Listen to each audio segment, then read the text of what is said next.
Becky Testimonial. It was very informative.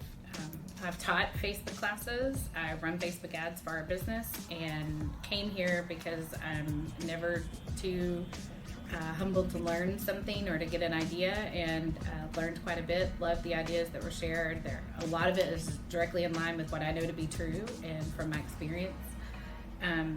But yeah, it was a great workshop. Yeah, two things, and I say this a lot, but it's good to always reinforce, is audience is key.